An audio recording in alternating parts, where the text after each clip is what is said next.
looking at making a switch. He already has the switch open to access to it. He's got the new switch. Pull it out to see what happens. But this was a result of that accident that we had on a previous video.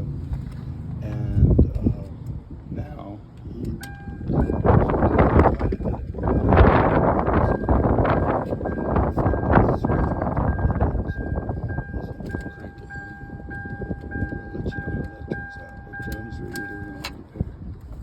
Okay.